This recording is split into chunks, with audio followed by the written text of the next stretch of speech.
Bienvenue dans ce moment de partage et d'édification. La parole de Dieu est vivante et efficace. Elle éclaire nos pas et fortifie notre foi. Ouvrons nos cœurs donc, car aujourd'hui, le Seigneur nous parle. Commençons notre méditation au nom du Père et du Fils et du Saint-Esprit. Amen. Évangile de Jésus-Christ selon saint Luc. Un jour de sabbat, Jésus était entré dans la maison d'un chef des pharisiens pour y prendre son repas et ces derniers l'observaient. Jésus dit une parole aux invités. Lorsqu'il remarqua comment ils choisissaient les premières places, et il leur disait, « Quand quelqu'un t'invite à des noces, ne va pas t'installer à la première place, de peur qu'il ait invité un autre plus considéré que toi. Alors celui qui vous a invité, toi et lui, viendra te dire, cède-lui ta place, et à ce moment tu iras plein de honte prendre la dernière place. Au contraire, quand tu es invité, va te mettre à la dernière place. Alors, quand viendra celui qui t'a invité, il te dira, mon ami, avance plus haut et ce sera pour toi un honneur aux yeux de tous ceux qui seront à table avec toi. En effet, quiconque se lève sera abaissé et qui s'abaisse sera élevé. Acclamons la parole de Dieu. Louange à toi, Seigneur Jésus. Bien-aimés dans le Seigneur, dans notre monde, l'orgueil est un piège quotidien. Il était une fois un jeune coq qui vivait dans une ferme. Et chaque matin, il se percha sur la barrière et chantait si fort que tous les animaux se réveillaient. Peu à peu, ce coq s'est mis à croire que le soleil se levait uniquement grâce à son chant. Il bombait le torse et ne cessait de répéter « Voyez comme je suis important, sans moi, il n'y aurait pas de jour. » Un bon matin, pris par son orgueil, ce coq décida de ne pas chanter.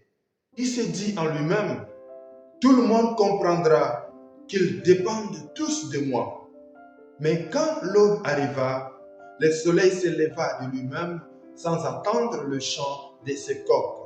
Les animaux se réveillèrent avec la lumière du jour et ainsi ils ne prêtaient plus attention à ce coq. Honteux, il comprit que son rôle était de prévenir le jour et non de le commander. Le soleil se levait par sa propre force et lui n'était qu'un messager de ce jour. Ce coq continua de chanter chaque matin, mais cette fois-ci avec gratitude, avec modestie, heureux d'accompagner le lever du jour plutôt que de se croire le maître du ciel ou le maître du jour. Notre société a la tendance de valoriser la performance, être premier de classe, être premier au travail, ce qui n'est pas du tout mauvais. La société ou notre monde valorise aussi le pouvoir, la domination. Pourtant, cette quête du haut devient vite une prison si elle est la cause de notre orgueil. Se sentant plus important que les autres en les diminuant et en les considérant comme moins que rien. Ainsi, bien-aimés, comme les convives du banquet, nous risquons l'humiliation de la chute parce qu'il y aura toujours quelqu'un au-dessus de nous sans que nous le sachions. L'orgueil nous fait grimper plus vite, mais pour tomber de plus haut. Rappelez-vous l'histoire de David, qui a été oint par Samuel. Pourtant, les grands frères de David paraissaient forts, beaux, mais voilà que Dieu dit à Samuel, « L'homme regarde ce qui frappe les yeux, mais l'Éternel regarde au cœur. » David n'était pas considéré comme important, si nous pouvons le dire ainsi. On lui a laissé le travail du berger. Et alors que c'est lui qui a été élu, choisi, béni, jusqu'à devenir celui qui devrait délivrer le peuple d'Israël aux mains des Philistins en éliminant le grand Goliath. Et la Vierge Marie, méconnue de son époque, mais le jour où l'ange Gabriel venu la rencontrer, faisant d'elle la mère de Jésus, Sainte Vierge Marie chanta un chant de louange quand elle partit visiter sa cousine Élisabeth. Elle dit: Dieu renverse les puissants de leur trône et il élève les humbles. L'évangile de ce dimanche, bien-aimé, nous invite à l'humiliation comme une force cachée, mais aussi comme une force féconde. L'humilité n'est pas un effacement, elle est un choix de vérité. Je n'ai pas besoin d'écraser l'autre pour exister. Je n'ai pas besoin de hausser mes épaules pour avoir de la valeur.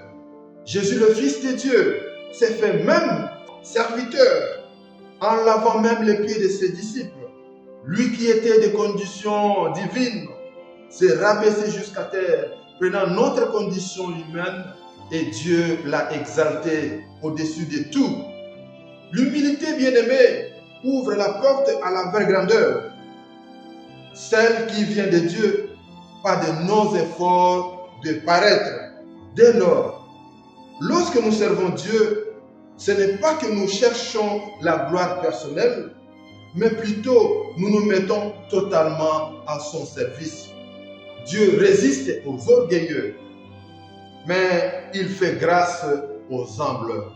Devant la majesté divine, nos titres, nos forces, nos richesses s'effacent. Comme Jésus, nous sommes appelés à nous abaisser pour élever Dieu dans nos vies.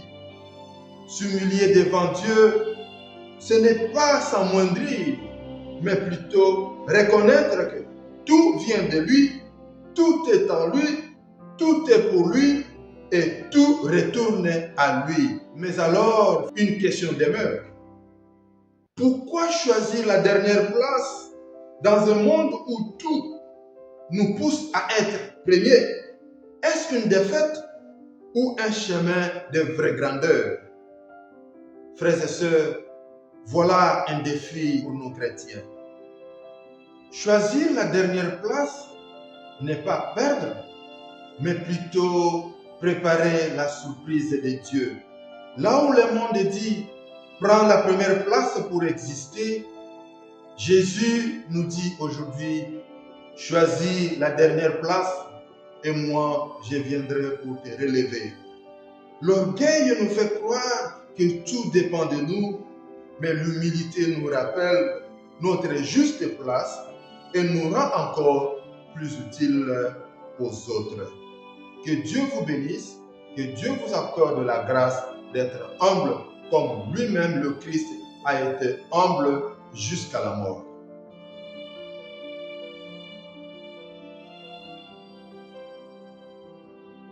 Partagez cette vidéo parce que vous avez reçu gratuitement, donnez aussi gratuitement pour que la bonne nouvelle de Jésus se répande à travers le monde entier.